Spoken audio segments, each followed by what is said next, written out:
प्रदेश और पूर्वी राजस्थान में कहीं कहीं भारी बारिश की संभावना, तो उत्तराखंड में भी इक्का दुक्का जगह जमकर बरसेंगे बादल। दो दिन हिमाचल प्रदेश और उत्तराखंड में कहीं कहीं गरज के साथ तेज हवाएं चलने की संभावना, तो पंजाब, हरियाणा और दिल्ली में भी इक्का दुक्का जगह चल सकती हैं तेज हवाएं।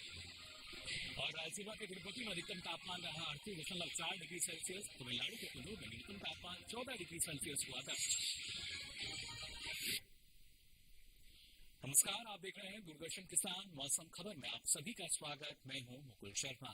मौसम खबर में जानेंगे आने वाले दिनों में देश के किन हिस्सों में होगी बारिश, कैसी रहेगी तापमान की स्थिति और ऐसे मौसम में किसानों के लिए क्या है कृषि सलाह। लेकिन आइए सबसे पहले जानते हैं मौसम की खास खबरें। गुरुवार और शुक्रवार को उत्तराखंड में कहीं कहीं भारी बारिश का अंदेशा जताया गया है। 2 दिन पूर्वी उत्तर प्रदेश में इक्का दुक्का जगह जमकर बादल बरस सकते हैं। गुरुवार और शुक्रवार को पूर्वी राजस्थान में भी कहीं कहीं भारी बारिश के आसार हैं। वहीं 2 दिन मध्य प्रदेश और विदर्भ में भी इक्का दुक्का जगह तेज बारिश की संभावना जताई गई है। गुरुवार को छत्तीसगढ़ में कहीं कहीं जोरदार बारिश हो सकती है। वहीं 2 दिन गुजरात में भी इक्का दुक्का जगह तेज बारिश का अनुमान बना हुआ है। कोंकण, गोवा और मध्य महाराष्ट्र की बात करें तो गुरुवार को यहां भी भारी बारिश की संभावना बनी हुई है। वहीं अगले 2 दिन तमिलनाडु, पुडुचेरी और कराईकल के कुछ हिस्सों में भी तेज बारिश का अंदेशा जताया गया है। 2 दिन जम्मू कश्मीर और लद्दाख में भी कहीं कहीं गरज के साथ तेज हवाएं चलने का अंदेशा है। गुरुवार को मध्य महाराष्ट्र और गुजरात के कुछ हिस्सों में तेज हवाएं चल सकती हैं। तो जाना आपने क्या कुछ खास रह सकता है अगले 2 दिन के दौरान मौसम में। लेकिन बात अगर बारिश की जाए, देश के कौन से ऐसे हिस्से हैं जहां बारिश हो सकती है और कहां कहां मौसम साफ बना रहेगा, आइए जान लेते हैं मौसम पूर्वानुमान में। मौसम के हाल में सबसे पहले बात करते हैं उत्तर भारत के पहाड़ी इलाकों की। गुरुवार और शुक्रवार को जम्मू कश्मीर और लद्दाख में इक्का दुक्का जगह बरसात का अनुमान है। वहीं गुरुवार को हिमाचल प्रदेश में कुछ जगह वर्षा के आसार हैं। साथ ही गुरुवार को उत्तराखंड के कुछ हिस्सों में बरसात का अनुमान है। वहीं पंजाब में गुरुवार और शुक्रवार को इक्का दुक्का जगह बारिश हो सकती है। साथ ही गुरुवार को हरियाणा और दिल्ली में कुछ जगह बरसात के आसार बने हुए हैं। वहीं गुरुवार को पूर्वी उत्तर प्रदेश में कुछ जगह बारिश की संभावना बनी हुई है। साथ ही पश्चिमी उत्तर प्रदेश में भी गुरुवार को कहीं कहीं बारिश हो सकती है। वहीं गुरुवार को पूर्वी और पश्चिमी राजस्थान में अनेक स्थानों पर बरसात के आसार है। वहीं गुरुवार को पूर्वी भारत के गांगे पश्चिम बंगाल के कई इलाकों में बादल बरस सकते हैं। गुरुवार और शुक्रवार को उप हिमालय पश्चिम बंगाल और सिक्किम के कुछ हिस्सों में बारिश की संभावना बनी हुई है। वहीं 2 दिन अरुणाचल प्रदेश में कुछ जगहों पर बरसात का अनुमान है। साथ ही गुरुवार और शुक्रवार को असम और मेघालय में कुछ जगह बरसात के आसार है। वहीं गुरुवार को नागालैंड, मणिपुर, मिजोरम और त्रिपुरा में कई जगह बारिश की संभावना है। वहीं गुरुवार को बिहार और झारखंड के कई हिस्सों में बारिश की उम्मीद है। अगले 2 दिन ओडिशा में कुछ जगह बारिश हो सकती है। अगर मध्य भारत की बात करें तो गुरुवार और शुक्रवार को पूर्वी और पश्चिमी मध्य प्रदेश के कई इलाकों में बारिश की संभावना है। साथ ही गुरुवार को छत्तीसगढ़ के कई हिस्सों में बरसात का अनुमान है। गुरुवार को विदर्भ के ज्यादातर इलाकों में बादल बरस सकते हैं।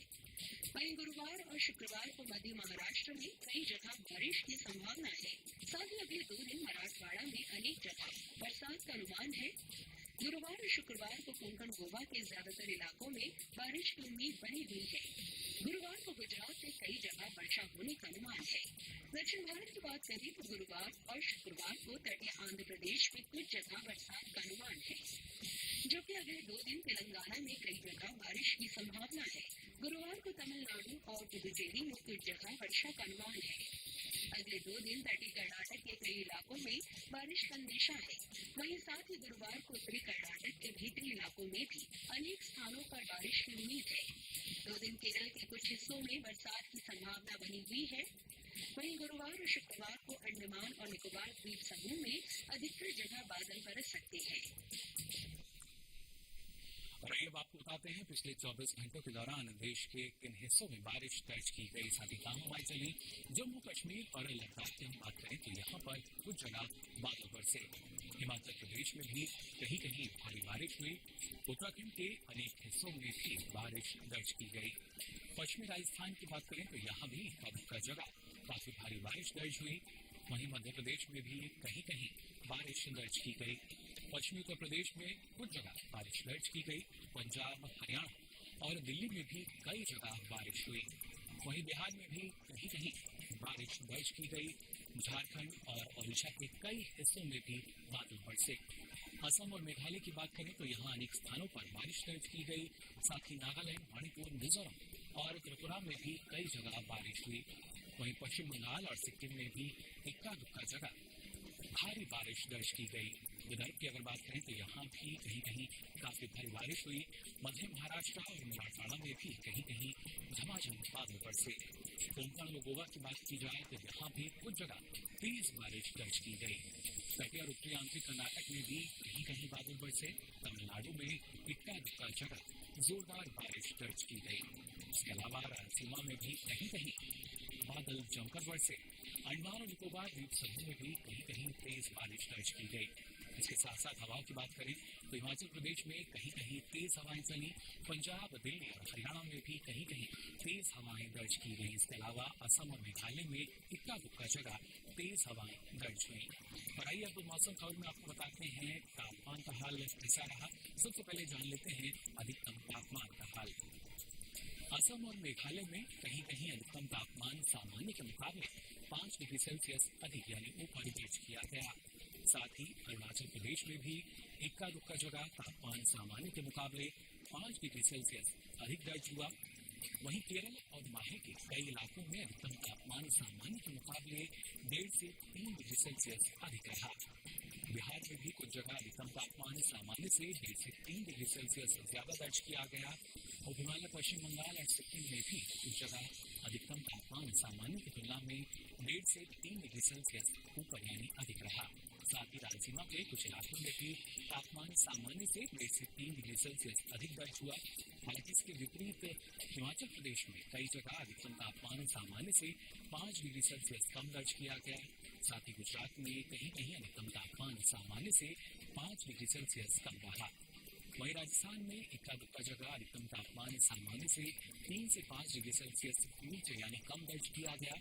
इस बीच देश में सबसे अधिक तापमान रायलसीमा के तिरुपति में दर्ज हुआ।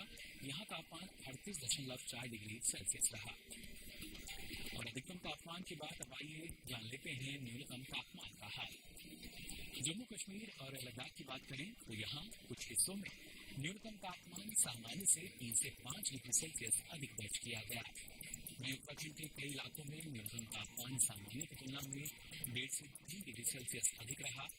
पूर्वी राजस्थान में भी कुछ जगह न्यूनतम तापमान सामान्य के मुकाबले 1.5 से 3 डिग्री सेल्सियस अधिक दर्ज किया गया। इसके अलावा मध्य प्रदेश में कुछ स्थानों पर न्यूनतम तापमान सामान्य से 1.5 से 3 डिग्री सेल्सियस अधिक दर्ज हुआ। साथ ही पूर्वी उत्तर प्रदेश में भी कहीं कहीं न्यूनतम तापमान सामान्य से 1.5 से 3 डिग्री सेल्सियस ज्यादा रहा। इसके अलावा सौराष्ट्र और कच्छ में कुछ जगह न्यूनतम तापमान सामान्य से 1.5 से 3 डिग्री सेल्सियस अधिक दर्ज किया गया। वहीं विदर्भ में कुछ जगह तापमान सामान्य से 1.5 से 3 डिग्री सेल्सियस कम दर्ज किया गया। तो तमिलनाडु और पुडुचेरी में भी तापमान सामान्य से 1.5 से 3 डिग्री सेल्सियस नीचे रहा। देश के मैदानी इलाकों की बात करें तो सबसे कम तापमान तमिलनाडु के कुन्नूर में दर्ज किया गया। यहाँ तापमान रहा 14 डिग्री सेल्सियस। तो जाना आपने तापमान, उसके साथ साथ बारिश, हवाओं का भी हाल। फिलहाल मौसम खबर में यहाँ वक्त चला एक छोटे से ब्रेक का। ब्रेक से लौटेंगे तो आपको बताएंगे क्या कुछ खास रहेगा कृषि और मौसम में। आप बने रहिए दूरदर्शन किसान पर।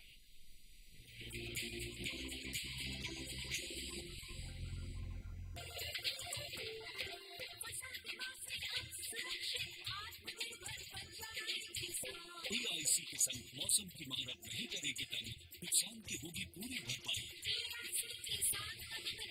Agriculture insurance company of India limited, संपन्न भारत की पहचान, बीमित फसल खुशहाल किसान। पर्यावरण भारत की चिति, देश का स्वभाव। भारत में पर्यावरण सिर्फ जलवायु नहीं, वायु हवा नहीं, सिर्फ पेड़ पौधे, नदी पर्वत नहीं। भारत में पर्यावरण एक जीवन शैली है, सिर्फ लौकिक नहीं बल्कि दिव्य भारत का आईना। आइए आपका परिचय कराते हैं ऐसी ही कुछ परंपराओं से, इन्हीं जीवन मूल्यों से। कार्यक्रम प्रकृति उत्सव रिविजिटिंग इंडियन एनवायरनमेंट ट्रेडिशन देखिए हर गुरुवार सुबह 7:30 बजे सिर्फ डीडी किसान पर।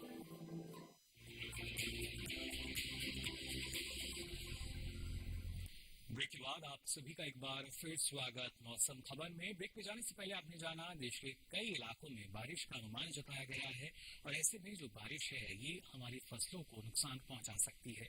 इस दौरान किसान कौन कौन से उपाय कर सकते हैं, कैसे किस तरह का प्रबंधन अपनाकर न सिर्फ अच्छी उपज ले सकते हैं बल्कि फसल की निगरानी करके वहां बेहतर देखभाल करके अच्छी पैदावार ले पाएंगे, ये आपको हम बताते हैं हमारी इस खास रिपोर्ट में।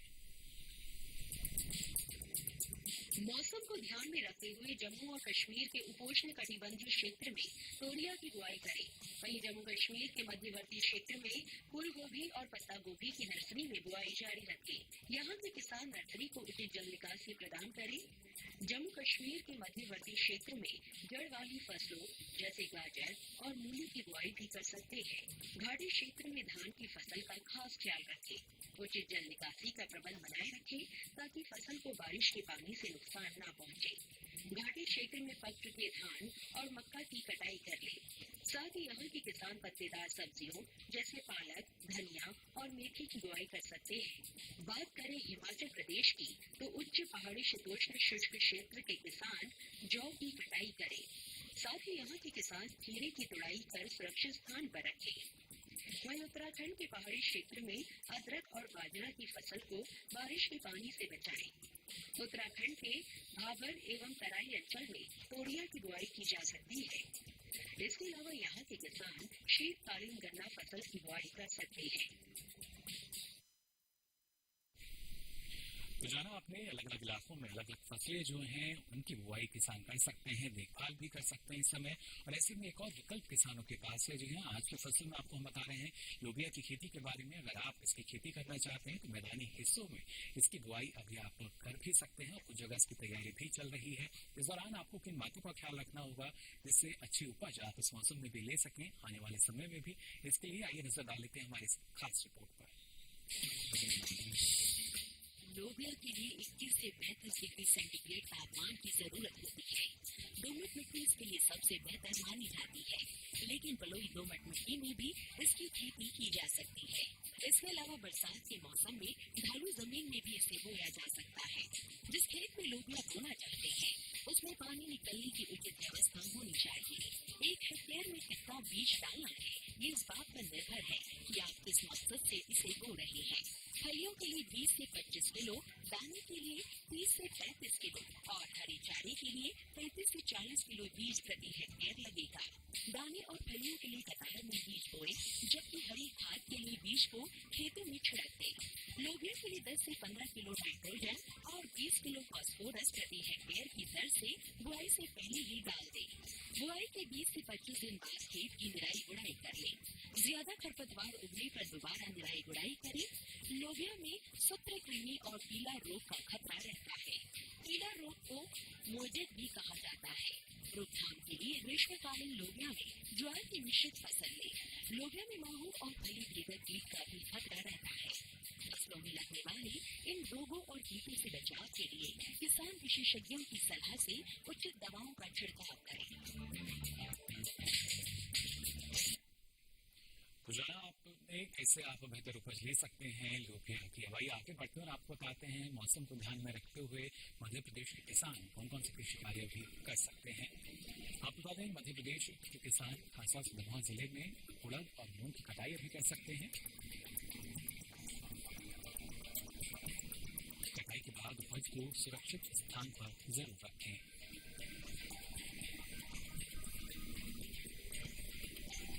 मध्य प्रदेश के किसान सोयाबीन की कटाई अभी कर सकते हैं।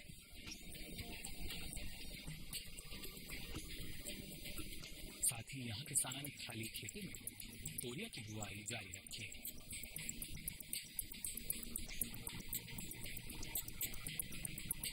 पश्चिमी विदर्भ के किसान अब चुके सोयाबीन की कटाई अभी कर सकते हैं। साथ ही मध्य महाराष्ट्र के किसान सात मौसम बीतकर बाजरा और सोयाबीन की कटाई अभी कर सकते हैं। मध्य महाराष्ट्र के किसान अभी के समय उड़द और सूरजमुखी की कटाई भी कर सकते हैं। मध्य महाराष्ट्र में किसान जल भराव के कारण जो मटर की फसल उन्होंने ली है इसमें रोग लगने की संभावना है। ऐसे में बचाव के लिए विशेषज्ञों की सलाह पर ही उचित दवाओं का छिड़काव करें।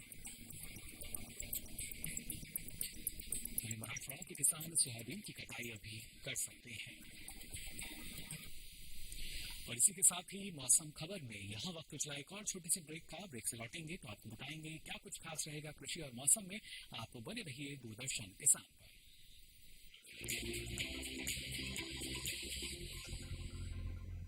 जानेंगे क्या है किसानों का हाल। हम पहुंचेंगे आपके गांव। मिलेगा सरकारी योजनाओं का ज्ञान। जब लगेगी चौपाल, देखिए चौपाल चर्चा सोमवार से शुक्रवार सुबह 9 बजे सिर्फ दूरदर्शन किसान पर।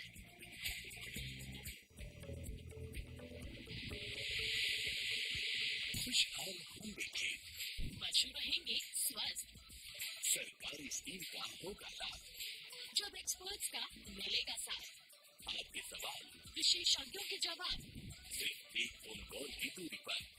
देखिए किसानों का अपना प्रोग्राम हेलो किसान, सोमवार से शुक्रवार शाम 6 बजे से सिर्फ दूरदर्शन किसान पर।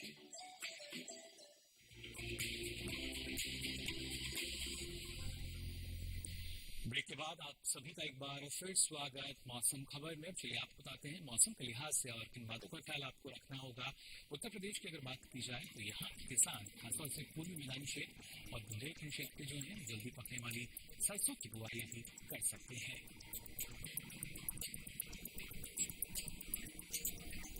इसके साथ ही अगर बात की जाए खासतौर से बिहार की तो यहाँ उत्तर पूर्व चंपारण क्षेत्र में किसान अरहर की बुआई अभी कर सकते हैं। साथ ही यहाँ के किसान अभी के समय फूलगोभी की रोपाई जारी रखें। पंजाब के पश्चिमी मैदानी क्षेत्र में कम अवधि पकने वाली तोरिया की बुआई किसान कर सकते हैं। साथ ही यहाँ के किसान जल्दी पकने वाली गन्ने की किस्मों की रोपाई कर लें। पंजाब के मध्य मैदानी क्षेत्र में पालक, मेथी और मूली की बुआई किसान कर सकते हैं। साथ ही यहाँ के किसान धनिया, शलजम और ब्रोकली की बुआई भी अभी कर सकते हैं। पंजाब में अभी के समय गोभी की बुआई भी किसान कर सकते हैं। दिल्ली और आसपास के किसान अगेती मटर और गाजर की बुआई अभी कर लें। साथ ही यहाँ के किसान सब्जी और मक्का की फसल में उचित जल निकासी बनाए रखें। और आइए अब एक बार फिर नजर डाल लेते हैं मौसम की कुछ खास खबरों पर। अगले 2 दिन जम्मू कश्मीर और लद्दाख में कहीं कहीं गरज के साथ तेज हवाएं चलने का अंदेशा जताया गया है। हिमाचल प्रदेश और उत्तराखंड में 2 दिन इक्का दुक्का जगह गरज के साथ तेज हवाएं चल सकती हैं। गुरुवार और शुक्रवार को पंजाब हरियाणा में कहीं कहीं गरज के साथ तेज हवाएं चलने की संभावना है। गुरुवार और शुक्रवार को दिल्ली में कहीं कहीं गरज के साथ तेज हवाएं चलने का अनुमान है। 2 दिन उत्तर प्रदेश और राजस्थान में भी कहीं कहीं गरज के साथ तेज हवाएं चल सकती हैं। 2 दिन बिहार और झारखंड में कई जगह तेज हवाएं चलने का अनुमान है। गुरुवार और शुक्रवार को उत्तराखंड में भी आपको बता दें यहाँ कहीं कहीं भारी बारिश का अंदेशा जताया गया है। मध्य महाराष्ट्र और गुजरात की बात करें तो गुरुवार को कुछ हिस्सों में यहाँ तेज हवाएं चल सकती हैं। 2 दिन दक्षिण पश्चिम और पश्चिम मध्य अरब सागर में 40 से 60 किलोमीटर प्रति घंटे की रफ्तार से तेज हवाएं चलने की संभावना है। तेज हवाओं की वजह से मौसम विभाग ने मछुआरों को फिलहाल समुद्र में ना जाने की सलाह जारी की है। और आइए अब चलते चलते नजर डालते हैं अगले 4 दिनों के लिए प्रमुख शहरों के तापमान।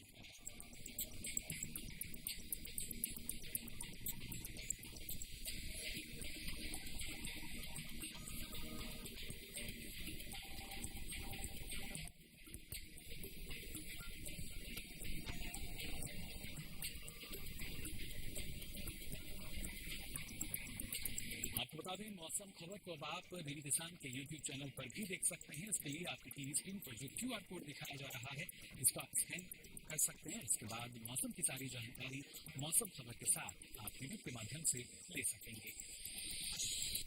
तो फिलहाल के लिए इस बुलेटिन में बस इतना ही। मौसम की ताजा जानकारी और कृषि सलाह के साथ फिर होंगे हाजिर। तब तक के लिए दीजिए इजाजत। नमस्कार।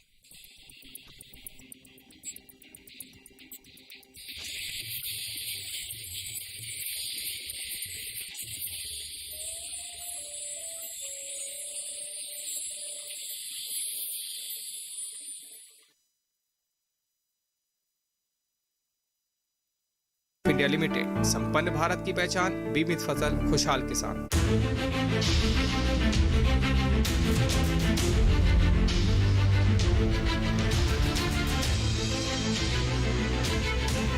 मन की बात। माननीय प्रधानमंत्री श्री नरेंद्र मोदी भारत की जनता से साझा करेंगे अपने मन की बात रविवार 26 सितंबर सुबह 11 बजे।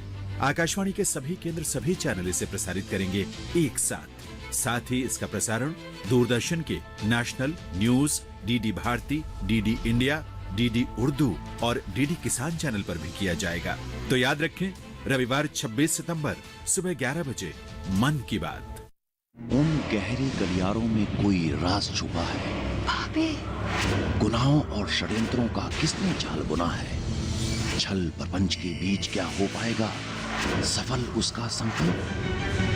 क्योंकि जीना इसी का नाम है। जिस खानदान में ब्याह कराई हो, उस खानदान की औरतें माँ नहीं बन सकती। अगर 15 महीने के अंदर मेरी बहू माँ नहीं बन सकती तो मैं इस गांव को ये मुखिया का पद छोड़कर हमेशा हमेशा के लिए चली जाऊँ। मैं माँ नहीं बनना चाहती। ना रहेगा खिलाड़ी, ना बिछेगी बिसा। तोरा मन दर्पण कहलाए। तू कातरी?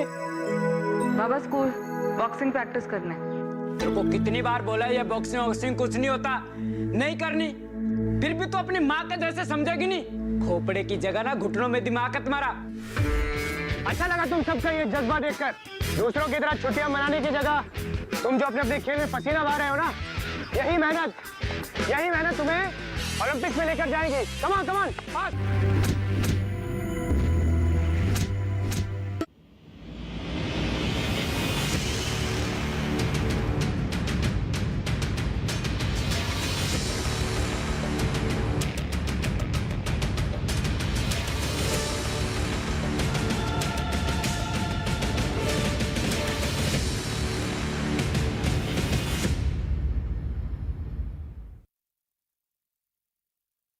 शिलोंग हॉलिडे होम सिर्फ एक बिजनेस ही नहीं बल्कि एक फैमिली भी है। हम सब एक फैमिली की तरह रहते हैं, understand? Shillong holiday home, Shillong holiday home. इस वक्त मुझे ना बहुत घबराहट सी हो रही है। ऐसा लग रहा है कि बस ये सब कुछ खत्म होने वाला है। Shillong holiday home, Shillong holiday home.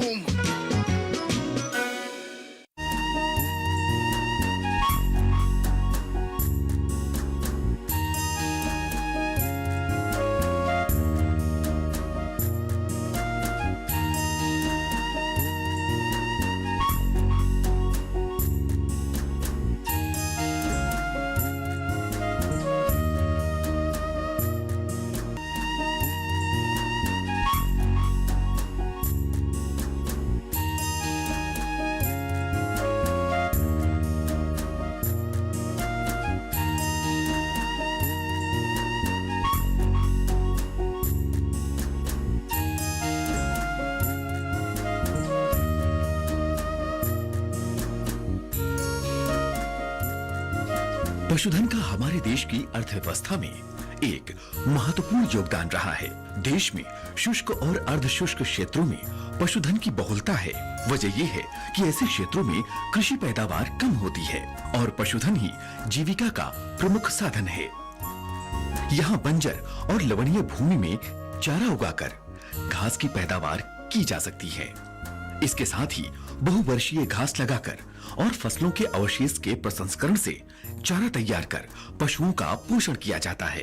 इन्हीं बातों को ध्यान में रखते हुए चारागाह और चारे की उन्नत प्रजातियों के विकास, उनका सस्य प्रबंधन और अनुरक्षण के लिए भारत सरकार ने झांसी में भारतीय चारागाह एवं चारा अनुसंधान संस्थान की स्थापना की। झांसी में इस संस्थान की स्थापना करने का मुख्य कारण यहाँ सभी प्रमुख चारा घासों का पाया जाना भी था।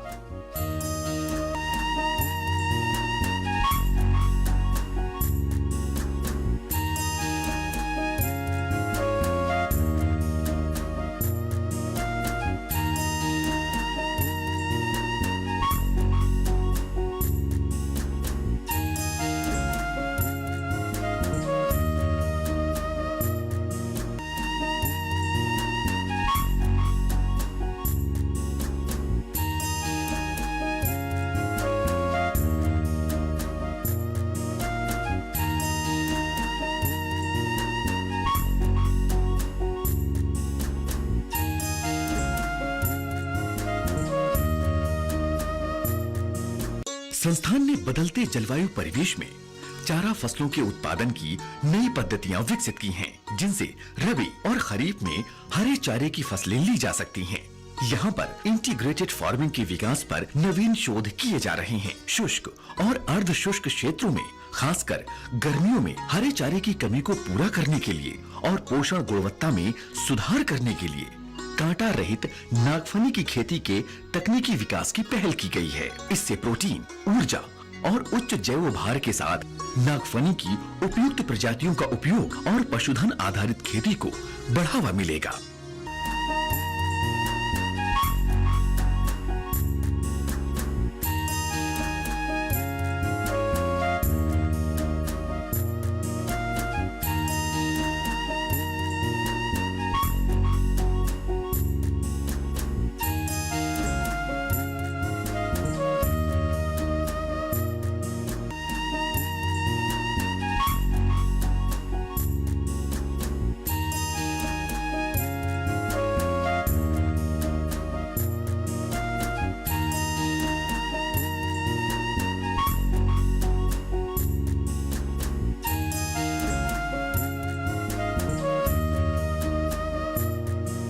अनुसंधान और विकास के क्षेत्र में संस्थान विभिन्न राष्ट्रीय संस्थाओं के साथ अंतरराष्ट्रीय संस्थाओं के सहयोग से भी कार्य कर रहा है। भारतीय चारागाह एवं चारा अनुसंधान संस्थान अपनी नवीन तकनीकों और प्रौद्योगिकियों की सहायता से लगातार पशुपालकों को गुणवत्तापूर्ण चारा उपलब्ध करवाने और दुग्ध उत्पादन में वृद्धि करने की मुहिम में प्रयासरत है।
टीवी किसान, बदलते भारत की शान।